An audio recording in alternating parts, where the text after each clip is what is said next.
जय श्री राम भाइयों।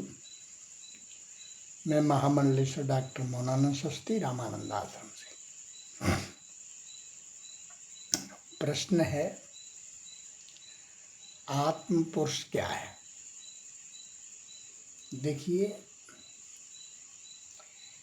वो ज्ञान स्वरूप परमात्मा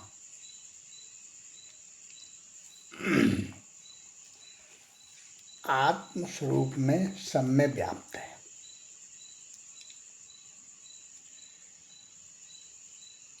और आत्मदर्शन ज्ञान ही पुरुष के मोक्ष का कारण है और वही इस अहंकारमयी ग्रंथि का छेदन करके इसको मोक्ष दिलाने वाला है।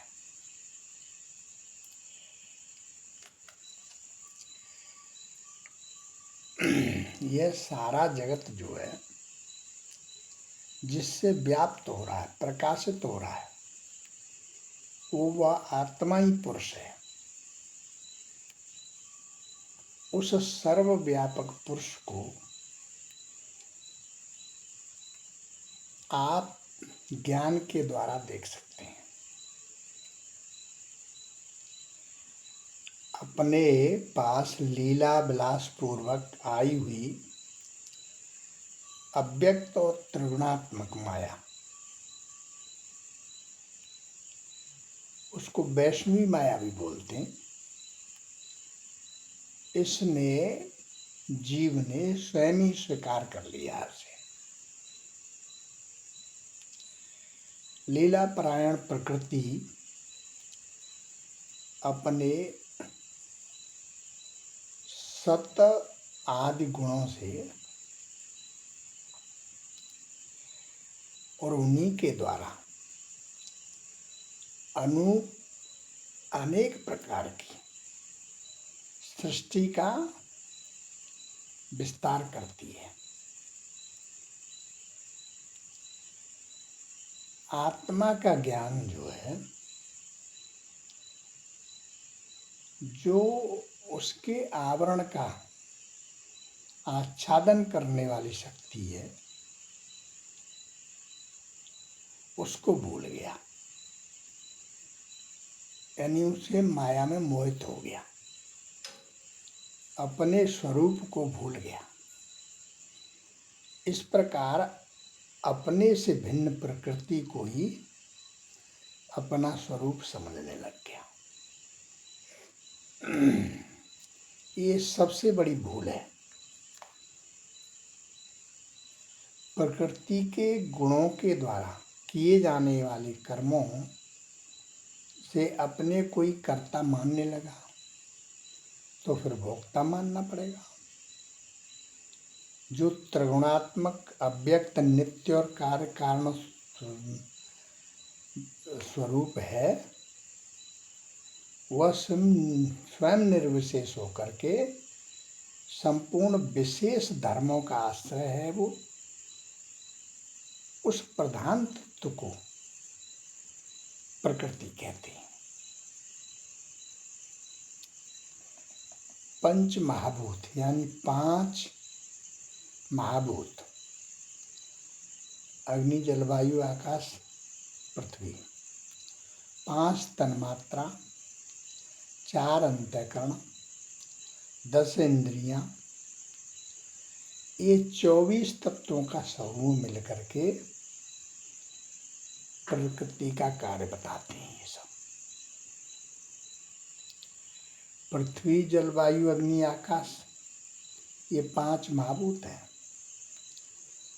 रस रूप गंध स्पर्श और शब्द, ये 5 तन्मात्राएं। श्रोत त्वचा चक्षु रसना नासिका बाणी और हाथ पैर, उपस्थ और वायु, ये 10 इंद्रियां हैं।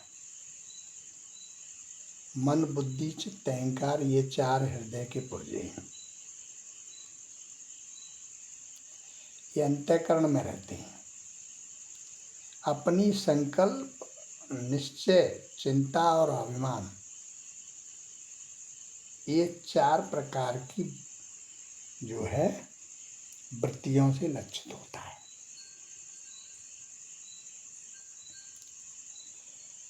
इस प्रकार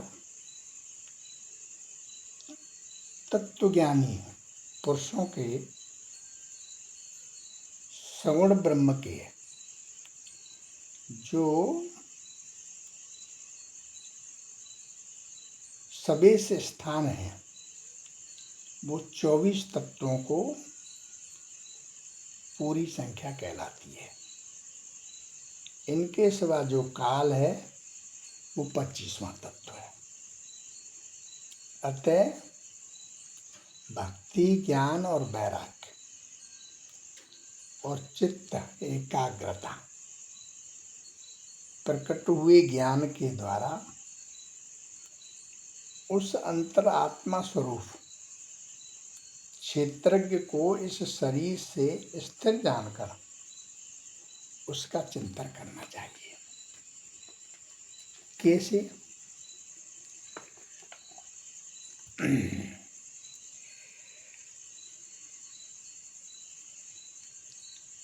क्योंकि शास्त्र में प्रकृति पुरुष के विवेक से मोक्ष प्राप्ति का वर्णन है।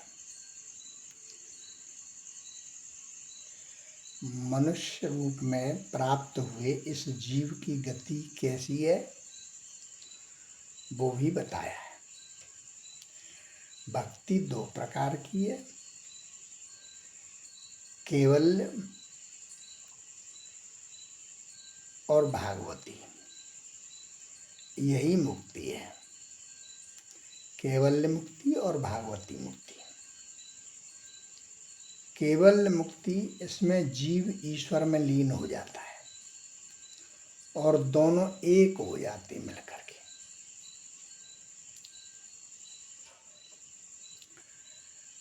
भागवती मुक्ति, इसमें जीव ईश्वर में लीन तो होता है किंतु थोड़ा सा द्वैत रहता है। नित्य लीला सेवा में मग्न रहता है। परमात्मा के लिए सभी सुखों को त्यागना ही संन्यास है, सभी सुखों को। परंतु कुछ लोग तो भैया रिटायर होने पर दूसरी नौकरी ढूंढते, जबकि सत्य ये है कि परमात्मा ने आपके ऊपर कृपा कर दी। आप रिटायर का मतलब सबसे निवृत्त हो गए, अब आप परमात्मा की शरण में चले जाओ। सत्य तो ये है, लेकिन उस सत्य को स्वीकार न करके हम उस असत्य को स्वीकार कर लेते हैं। चंद कागज के पैसे के पीछे दोबारा से फिर बंधन में पड़ जाते हैं।